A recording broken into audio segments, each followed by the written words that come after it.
Hey everybody, Dr. Robin here. Welcome back. As you all know, we are rolling into our week on spirituality, and I always say this. I always say I'm excited, but I'm a little extra excited this week for the guests that we have. This is an old, near and dear friend of mine. We go back quite a few years at the Mount. I'm honored that we have the presence of Sister Darlene Kavalak today. Sister Darlene, a few of you might know her, in addition to being a professor of religious studies here at the Mount, one of our treasured CSJs. She's been a CSJ for 48 years. She's also been a spiritual director for 5 years, working with both groups and individuals, and currently actually runs a Spanish-speaking transgender group at Program for Torture Victims. That's just a few of her roles. We could probably name five more easily because this is someone who really gives a lot of herself to others along their spiritual path. And I'll share with you all that she's been an important person for me in my own spiritual path at the Mount. We've also taught together in the past. So, Sister Darlene, thank you so much for your time and your presence this morning. Robin, I'm so glad to be here. I'm glad you asked me, and I look forward to a very enriching conversation. We don't quite know where we'll go in this conversation, but Sister Darlene and I always have great conversations. So we're just going to honor where it goes, and that'll be the sacredness of our next half hour together. Uh, yeah, so I'll give this to you to kind of start us off. Sister Darlene, I've told you a little bit about what this class is about and why I was excited to have you as one of our guests in conversation and community this week. What is one of the places that your mind has already gone and your heart has already gone as we started to think together about some of these topics? Um, when we were talking about this and I was reflecting on it, I was thinking to myself, it is so important in this day and age to have conversation, to realize that you are connected to a community. Mhm. And a community that can be a professional community, a community that can be a spiritual community, a community that you enjoy doing extracurricular activities with. It's important to have relationship because right now there's just so much emphasis on isolation and fear and sticking to yourself and not venturing out. And what that does is that violates who we are as human beings. And because we are made for relationship. And it is what it means for us to be human is to be in relationship. And from a spiritual perspective, the energy of the spirit, the energy of the divine is one that craves relationship with us. So we need to be able to seek out and to desire that relationship with one another also. So having this conversation, I just enjoy it because it puts me into a space where I'm with people that that I can have meaningful, in-depth conversation with, and that feeds my heart and it feeds my spirit. As you say that, one thing I was thinking about is that we're in this day and age where it's easy to be a little separated from people by ironically, by technology. I think technology can bring us together. There's a certain irony Mhm. that I'm talking to you for a podcast for an asynchronous class. And I think in some Mhm. ways, there's the gift that this technology right now is bringing you and I together when we might not have managed to make the time for it today. So it can bring us great gifts. I think it can also create the illusion sometimes that we're connected with others when we're not. I think Absolutely. when we jump on our phone and we start scrolling and we're looking at people's posts, and it can pull us away at times from true connection with others and even true connection in the present moment. Um, how do you find balance or grounding in that? How do you check for when you're actually coming into that sacred space with others and with your surroundings? You know, I'm going to piggyback off of what I said prior to this question, but it'll connect to the question. When I am in a conversation and I can have it on Zoom, I can have it I can have it the way we're having it now. When I'm involved with my students in a conversation, when I'm involved with other people, when I even pray with other people on on a Zoom call, I have I have human connectivity. When I pick this up, then what I do is I only have myself. Mhm. And scrolling is this thing where all I do is just feed myself either negative energy or I feed myself stress about what's happening in the world. When I start feeling that kind of stress or negative energy or anxiety or depression, then I know that I need to divorce myself of this for a while and I need to put myself back into an environment, whether it be on Zoom or whether it be in person or whether it be on the phone or whether it be someone that is human. And from that then I get re-energized.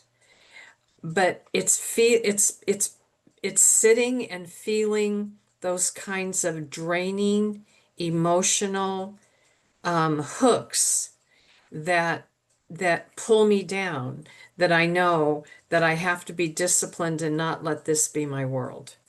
Mhm. And and so I've been teaching online since 2021, or really 2020. And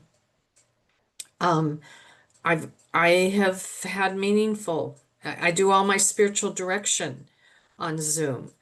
But it is that sense of engaging another human being and having meaningful conversation, and then being able to appreciate that person for who they are and how I've seen them journey and how they've seen me journey. And Mhm. that's I think is the real difference. This does not see me at all. Right. This is a tool that I I use. I like how you But said. unfortunately, I think a lot of people think that this is their be all and their end all, and it's not. It's a very manipulative, kind of narcoticizing toy sometimes, and Mhm. we have to be smarter than it. Yeah. And that's not to shame us for the time that we do go on it. Mhm. My students know I do pottery and I have an Instagram for pottery and I pop on there and look at other cups and bowls. And, so Mhm. there's nothing wrong with that. But I like what you said about noticing how we feel in the moment and honoring how we feel. One of our weeks in here has been about acknowledging our emotions, and our mindfulness week was also about like checking in with ourselves and being attuned. And I should have maybe offered this up as we kind of started our conversation, but my idea for our talk this week is to recognize that a lot of what we do is spiritual in ways that we might not always name. And so I think that the idea that being attuned to how we feel and what we need, there's a spirituality in that, and to what you're talking about community and connecting with other human beings, that we think of it as social. There's also something very spiritual about being truly connected to another human, and the sacredness of where this conversation goes, that there's never going to be another conversation exactly like this one that you and I have together. And to have those friends and loved ones in my life that I cultivate that with and be truly in it, there can be something really sacred or divine about that if we allow ourselves to really be in that moment and feel it and take it for what it is. And also to see that the divine, or to know or trust, see, know, trust, whatever word you want to use, that the divine is infused in every moment of every day. And so you may not think that the divine can be infused, say for instance, in your in your daily exercise plan or your walk, or right now I'm hearing my cat meow out in the hallway, and to find that every moment of every day, that infusion of the divine is there, that the divine is really desirous. And this is another piece. The divine is really desirous of wanting a relationship with us. And sometimes I think religion, institutional religion, and society socializes us to think that we are sinful and that the divine wishes to distance the divine self from us. And in reality, the opposite is really the truth. The divine wishes that intimacy, that oneness with us. And so I have I'm teaching myself every day that everything that I encounter is gift. Mm, Even though it may be challenging, it's still that sense of the divine is in charge. And what is that energy that I need to pull out of a certain experience to make me know myself better and to liberate myself better from my fears and my anxieties and my anger and my separation from all of life. mm, That every moment of every day is a teaching experience. mm. I It's interesting. You're going so many places that I go, oh gosh, which piece of that do I grab onto for the next part of our conversation? Because when you talk about every moment as a gift, it makes me think about gratitude. But I think before I want to go there, what you just said about fears too, I think that when you talk about liberating ourselves from fears, I think is very well connected to some of what we've been talking about in this class with the irrational thoughts that can kind of take us hostage in a way. We've talked specifically about imposter syndrome and how it will creep up and say you're not good enough or you don't belong here, and what it is to step into what we're doing and everything that we're capable of, even if we're worried in our minds, maybe I'm not quite capable of this, or maybe I don't quite belong here, to step into it anyway, and then surround ourselves with the people who hold us up, which goes back to what you've said about community. So I'm sitting, I think, especially with kind of what you've said about sort of liberating yourself from fears, and that that's actually what the divine wants for you. You know, I used to say, and I got challenged by a student one day and made me change my thinking. I used to say, God only wishes your freedom. And what she interpreted that as God taking your freedom away from you. You know, God wants this, so God's going to take it. And the more that she and I had a discussion, I changed my language about that. And it really is God's desirous that you grow in your own freedom, Mm, that you grow in your own self-awareness. God's, God, you know, students will ask me, oh, I just wish God would tell me what God wants me to do, you know, and I come back to them and I say, well, what's your dream? What is it that you want to do mm, and want to be? More importantly, what you want to be. mm, And and they'll tell me and I say, "Well, that's God's dream for you. That's the divine's dream for you." So gradually get rid of your fear. And then the grace or the energy of healing and forgiveness and empowerment comes whipping in, and you become freer in who you are. And so that's the freedom to know yourself. And I always say to students, you know, get rid of the definition about being humble. You know, I'm mm, so humble, you know, and people, oh yeah, you know, I have to back away and I have to be silent and can't voice my opinion and blah, blah, blah. No, humility is knowing yourself. mhm, So get rid of all of those socializations, especially for women. We've been socialized to always be, oh, you know, self-deprecating and I always have to put myself last. No, humility, the humility, if you're Christian, the humility of Jesus is that he grew in his awareness of how he was God. It says that in the scriptures. And for us, we grow in our awareness of how we are made of God.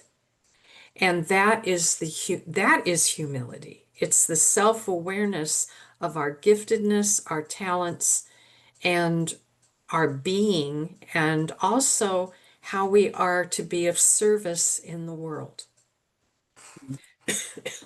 So that's Yeah, important. I'm very big on that point about humility and how it can, or being humble and how it can undermine us. I love your cup, by the way. Thank you. I like Beautiful. pigs. Uh, and yeah, there's something profound about that to actually um, to take the humble piece out or to step in regard. Some of us have been so socialized into us, it's not just going to go away, or the fear Mhm. isn't just going to go away, but to step in and do it anyway, to remember that God has a plan for me to keep stepping into everything I'm capable of. You see me kind of getting bigger as I'm envisioning this, because that's how I picture it, is that what the divine wants for me is to keep stepping into every gift that I have, everything I'm capable of, everything I enjoy, to your point also. If I truly find joy in it, then that is my mission. That is what I'm meant to do. So keep stepping into that thing that actually gives you light. And, it's not a should, it's not a must. It's a, oh, I'm giving myself permission right now to step into this because I'm finding that I actually enjoy it and I'm connecting with others through it and I'm feeling good about myself. So that's what, like in psychology, we would call that self-actualization, right? It's becoming more and more of your true self, which is very much aligned with what you're talking about from a spiritual perspective. Um, Well, and the other, you use the word joy, and I want to go back to, you said, I find joy in it. And I think there needs to be deeper reflection for people about the difference between joy and happiness. Because if you only satisfy yourself by being happy, mhm, your candle is going to burn out because there's not going to be a lot of fuel to keep you going. But joy means something that is deeper. It's a deeper interior knowledge and reality about your purpose and your there. There's a word that I work with the nurses, our nursing students. It's called veritivity. It's like the discovery of your purpose in life that brings you joy.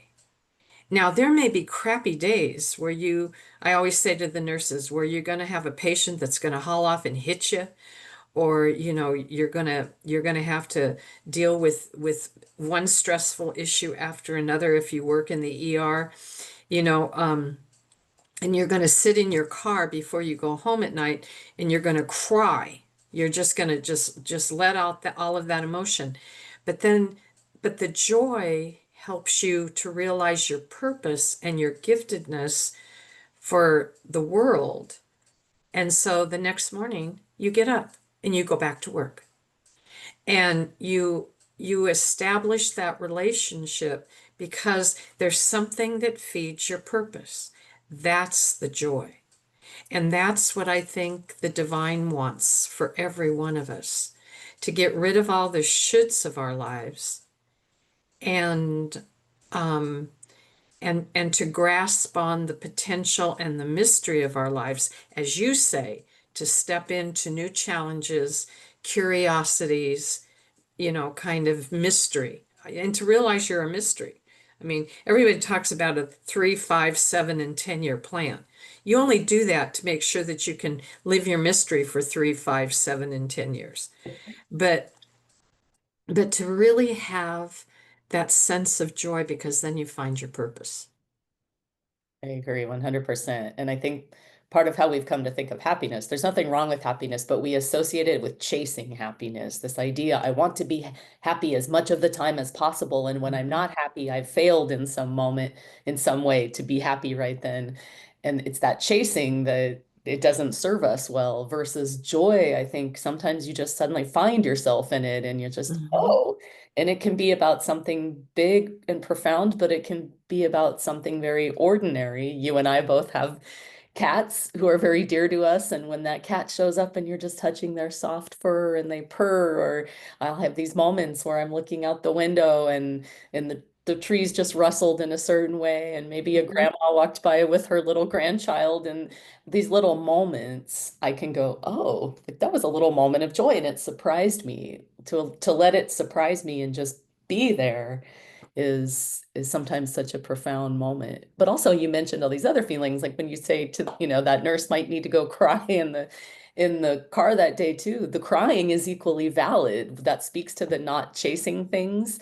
And we've Hmm. had a week where we've talked about that too, that all of the emotions are valid and I would say sacred in this context, Hmm. right? That if I'm Absolutely. sad, to honor that sadness is sacred. Whatever feeling I'm having in the moment, there's something sacred about allowing it to be how I feel because that's those are all divine emotions.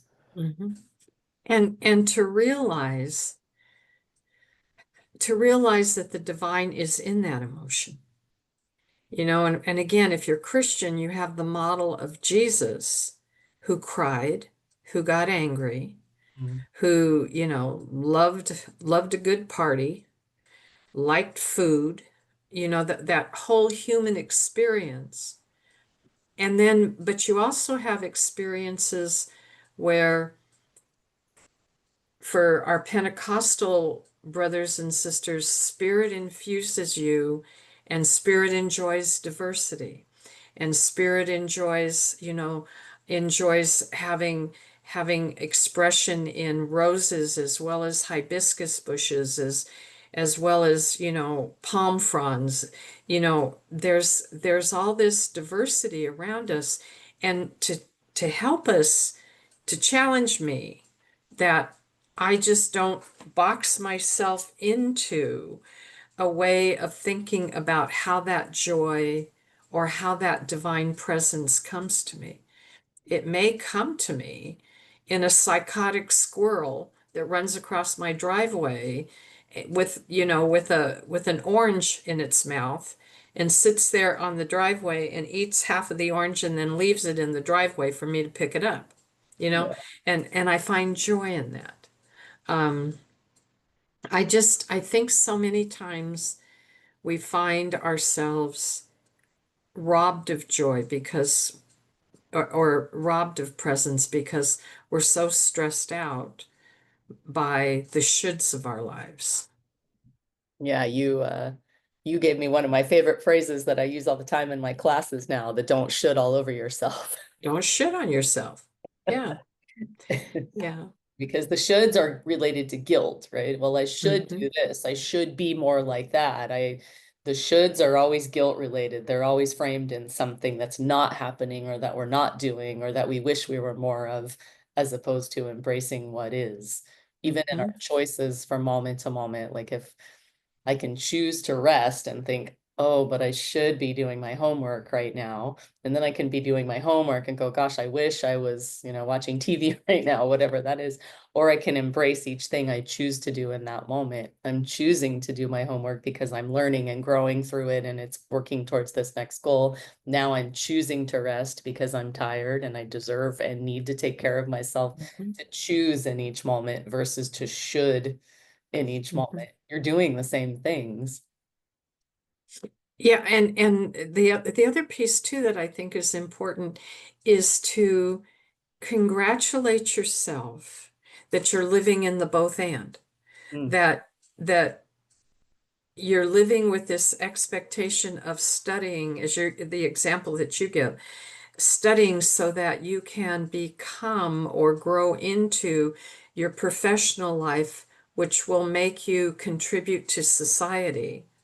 And at the same time say, I also need to help me so that I don't burn out and I don't become bitter and I don't become um, hateful and I don't become suspicious. I mean, when we're exhausted or we live in this kind of binary world, what happens is then we tend to deplete our energies and then we create all this negative emotion. But if we live in the both and, then we know that we live kind of a balance and we have to prepare ourselves, but also take care of ourselves. And that's a spirituality too. And it's not selfish. It's really not selfish. Um, I always say to the nursing students, naps are good because what naps do is they prepare you to go out on out on the floor in your clinicals and have a little bit more energy to to welcome the people that are there for you. Yeah, that's one thing I always think about. There's that cliche thing about if you're on the plane and they tell you about the masks that drop down and that you always want to put one on yourself before you put one on someone else. I like that. And I go back to that we have to take care of ourselves in order to be able to fully show up for others. And I also sometimes push that even a level further of what if you're also just worthy of rest? Mhm, You're just worthy of self-care. You deserve it because you are a mhm, good person at your core. mhm, Sometimes my students will really have a moment with that. mhm. Like that's an even harder one for us to think about, that we're worthy of rest and care. And to think, how many times do you say to yourself or to somebody else, I'm lucky that dot dot dot, Yep. rather than to say, I'm deserving to have this happen to me. I'm lucky that I get to take a nap, or I'm lucky that, whatever the case may be, rather than, as to your point, I'm deserving of this. We are created of God. And but socialization has told us that we shouldn't be thinking about that because somehow we're the recipients of original sin rather than original blessing. And that screwed us up. That has screwed us up so big. And when you look at the story in Genesis, that's a whole other conversation. But when you look at the story in Genesis, it has nothing to do with Eve eating the apple, has everything to do with the breaking of relationship. Hmm. So it's the breaking of relationship with ourselves, with others, and with God that brings this social rift into our experience. And then what happens is we don't live full life. Good. I think that takes us back to kind of where we've started this around community and connection with other people. And that has been a theme across multiple weeks in this class. Whatever that topic is, I've found myself going to this prompt to the students. Who are the people who hold you up? Who are those people who celebrate your successes, who are walking with you on that journey to be your best self, because they're also on that journey. Um, and another one of my favorite phrases that you use a lot is that we're all walking each other home. Walking each other home. And it's not only who holds me up, you know, but who do I will to have dignity and life? That's another question. That's for me, that's a kind of a very deep reflection. When I encounter people, is it in my will that I want that person to thrive and to become the best that they can be? You know, do I will that the environment is clean? Do I will that water is drinkable for people who are economically poor? Um, and it's a sense of people who are desirous toward me. Am I desirous in the same way toward others? Not just my friends, but to all. The charism of the Sisters of St. Joseph talk about all are one, so that all are one means me, means, the dear neighbor, means creation, means a relationship with the divine, not just my folks here. That's important, but here, this folks here, do they pull me to think about the folks and the relationships out here too? And that's, again, that's that both and. And that's where our purpose shows up.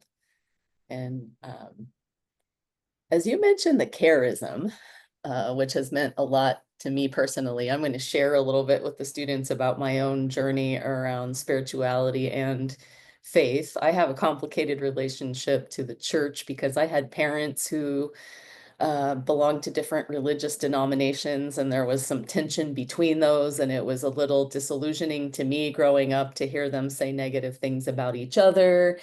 Then I reached a point where I also just struggled with the idea that was being taught in one of those churches that if you belong to this church, you went, you go to heaven and that others go to hell. And I was going, that doesn't quite align with how I see the world. And I got into world religions classes in college and started to realize that I saw that so many religions around the world were teaching this essence of what it meant to be a good human, and that I could recognize that path in all of these. And I was more interested in how they spoke to each other than one being right and others being wrong.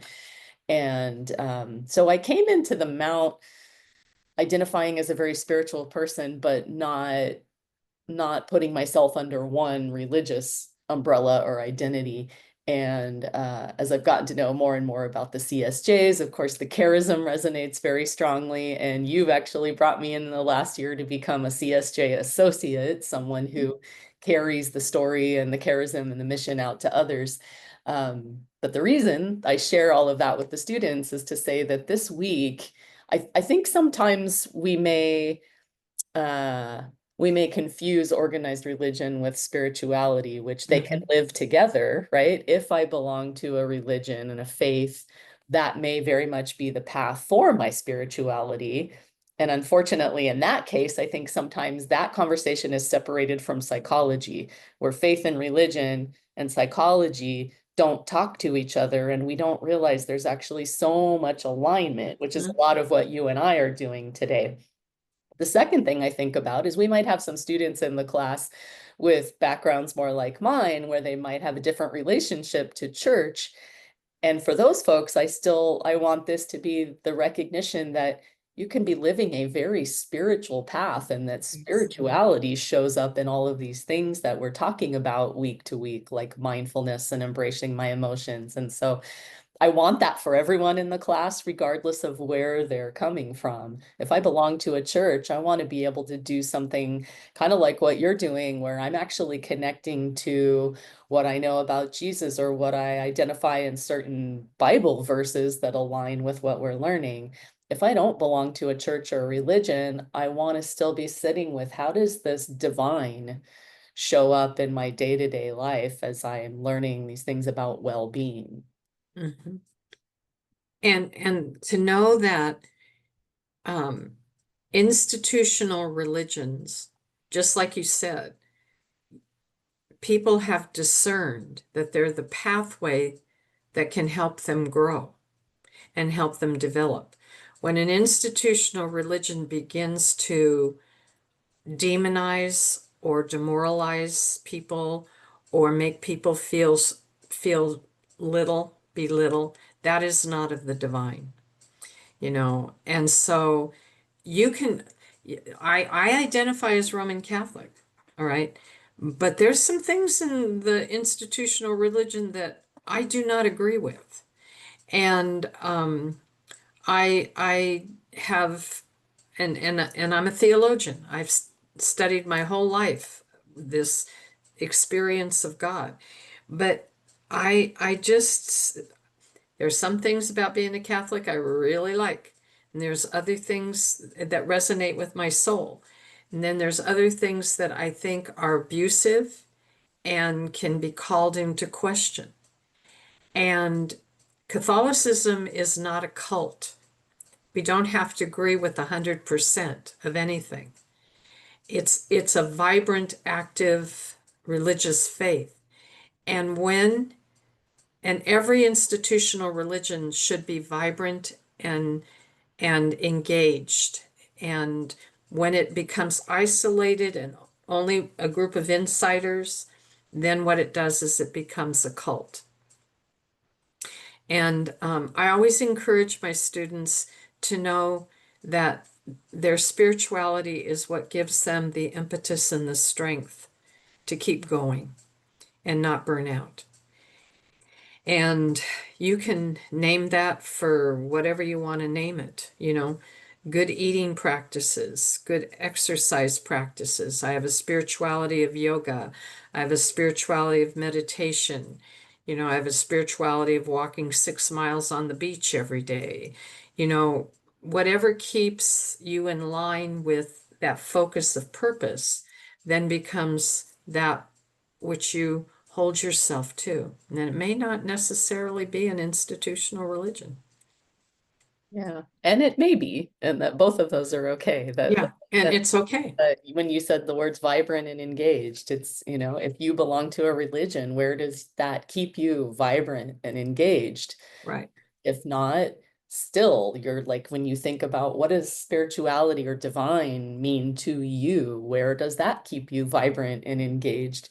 And I think to you're critiquing a little bit on your side, if I critique my discipline of psychology, so often we leave this part out of the conversation. We often neglect faith and spirituality and talk about mental health as if it's something separate. But I think our spiritual well-being, and this is something I've learned from being in conversation with you over the years, that our spiritual well-being is an integral part of our mental well-being, however we define it, whatever it looks like and how it manifests for us. So um, I'll be mindful. We've already gone over the usual time, but of course, with you, I could easily talk for 2 more hours. But as we're kind of driving that point home at the end, I think that's what I want to prompt our students to be thinking about this week is where your spiritual well-being shows up for you.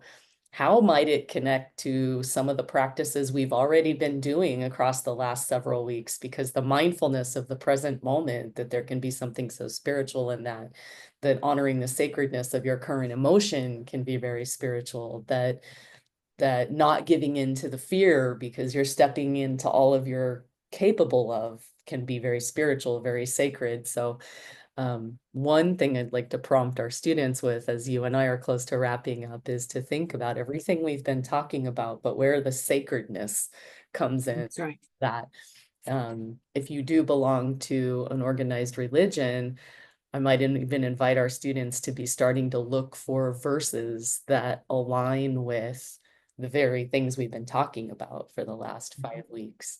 I'd love to ask you also, Sister Darlene, as we're close to wrapping up, what are you thinking of that might also be a good activity for our students this week?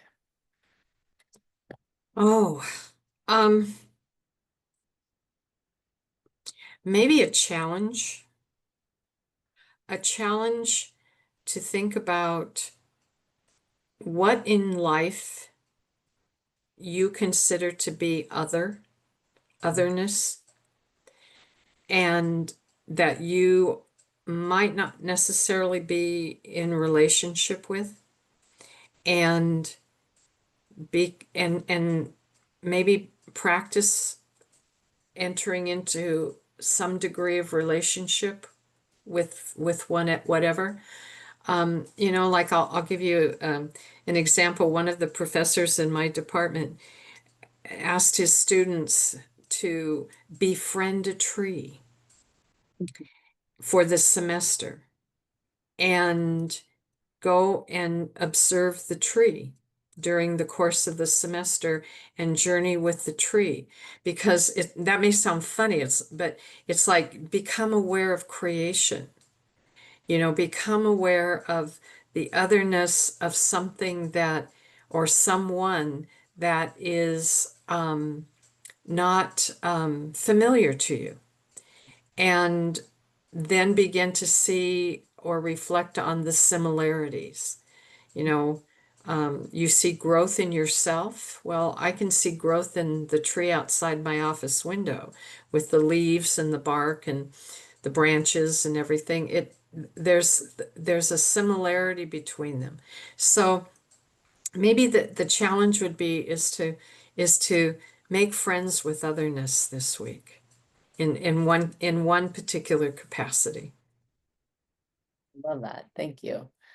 As I said, we could easily talk for 2 more hours, but but we'll wrap this one up here. I will say to you right now that I have great gratitude for the friendship that I've had with you over the Me years, too. and look forward to many, many more of these conversations. To our students, wishing you a wonderful week. You'll see, of course, the module that will accompany this with some additional readings and prompts for our activities. And I will look forward to being in digital community with you all on our discussion boards. Thank you again, Sister Darlene. You're most certainly welcome, and everyone have a good remainder of the semester, okay?